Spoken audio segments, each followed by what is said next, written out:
کله اسرائیل دا موقف چې ایران د وجې یا د ایران د اټمی پاور جوړېدو د وجې خطې ته یا موږ ته یا امریکا ته خطر ده، نو په دې دنیا کې په اوسني دور کې په ریسنټ هسټري کې د اسرائیل او د امریکا امري غټه خطره امن ته یا د علاقې سالمیت ته د اسرائیل یا د امریکا نه بل هیڅ ملک غټ نشي کېدی. اسرائیل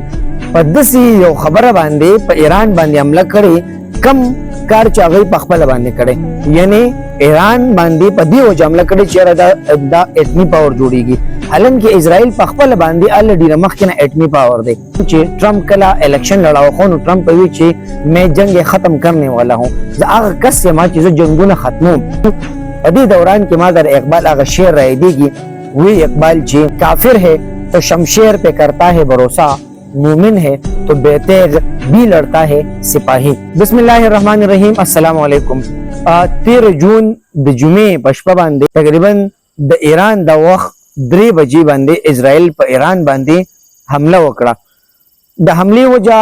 اسرائیل دا وی چیرې ایران چې دا اټمی قوت جوړېدو ته نږدې دی، نو موږ د دې یری چې ایران به دغه اټمی پاور جوړ شي او بیا به په موږ باندې حمله کی، نو د هغې نه مخکې موږ په ایران باندې حمله وکړه چې دغه اټمی پروګرام چې دغه ته نقصان ورسو دا خراب کو او ایران چې د اټمی پاور جوړېدو نه محروم پاتې شي. موږ کدی خبرې ته سوچ وکړو اسرائیل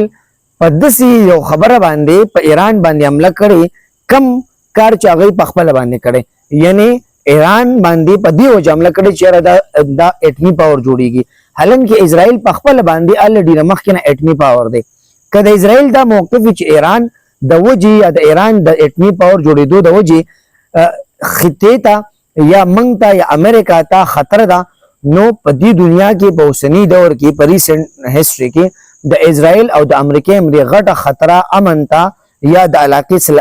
سالمیت ته د اسرائیل یا د امریکا نه بل هیڅ ملک غټ نشي کېدی. د دې نه مخکې چې تاسو ته ووایم چې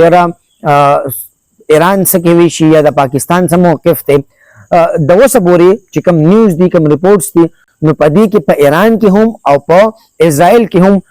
ډېر شي کم کسان چې دي شهریان چې دي هغه په دې جنگ کې وجلی شوي دي. د هغې نه علاوه زه دا ووایم چې په G7 ممالک کم اجلاس و G7 هغه ممالک دي چې هغه د دنیا پاورفل معیشت دی، اکانومي ده، د هغې اجلاس و هغه اجلاس ټرمپ په نیمه کې پرېښی دی او تللی دی هغه اجلاس نه. بل زه دا خبره کوم چې ټرمپ کله الیکشن لړاو خو نو ټرمپ وی چې میں جنگ ختم کرنے والا ہوں، زه هغه کس یم چې زه جنګونه ختموم.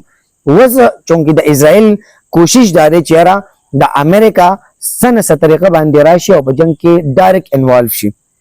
زه دا خبر هم دلته کول غواړم چې د ایران علما هغه الریډي د اټمی قوت د جوړېدو خلاف فتوا ورکړې ده، خو بیا هم اسرائیل چې دی هغه په ایران باندې حمله کړې ده. بل امریکا او اسرائیل په خپل قوت باندې په خپل میزایل باندې په خپل آرمی باندې ډېر زیات فخر کوي، زموږ سره ایډوانس ټیکنالوژي ده، زموږ سره ایډوانس جنگي جهازونه دي،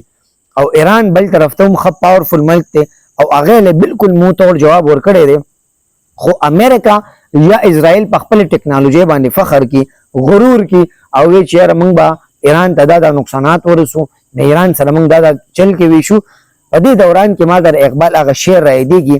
وی اقبال چې کافر ہے تو شمشیر پہ کرتا ہے بھروسہ، مومن ہے تو بے تیغ بھی لڑتا ہے سپاہی.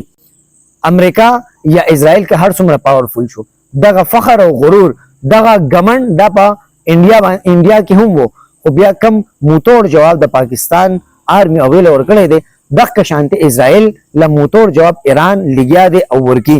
بل طرف ته ایران دا داو کی دا کلیم کی چې هغه د اسرائیل F-35 کم فایټینګ جیټس چې هغه غورځولي دي او هغه پاغي کې یو فیمیل فایټر کم پایلټ چې هم گرفتار شوی. دغه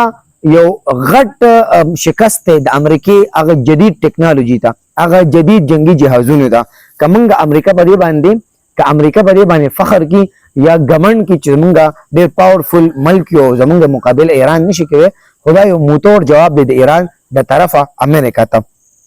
موږ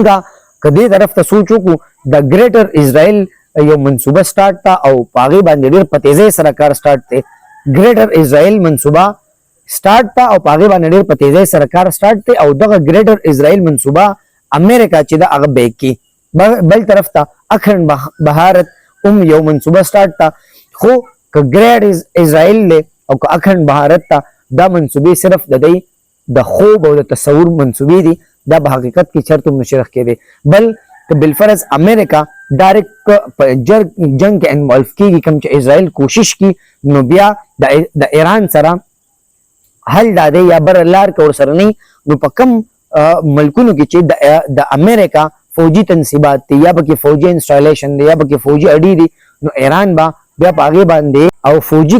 کم د امریکا چې په کم ملکونو کې خپل فوجان یا د فوجي اډي دي ایران په پاغي باندې حمله کی او دا جنگ چې دا با نور هم یو خوفناک شکل چې اختیاري د ایران په دغه جنگ کې د پاکستان کولاو موقف ته ته بالفرض دغه خبر اټمی دماکو طرف ته یا اټم بم استعمال طرف ته نو بیا په پاکستان هم په دې جنگ کې ډایرکټ انوالو کیږي او دغه جنگ بیا یو قسمه د پاکستان د بقا جنگي اسرائیل که چرته ایران ته راځي نو بیا ډایرکټ خدا نه خاص ته دویم ټارګټ په پاکستاني نو دغه منصوبه ک ګریټ اسرائیل منصوبه ده او ک اخند بھارت منصوبه ده دا صرف د خوب یا د تصور منصوبه کې دي چې په حقیقت کې د پاکستان په موجودګۍ کې د پاکستان د پاورفل آرمي موجودګۍ کې دا منصوبې چې دي سره ته چرته هم نشي رسیدي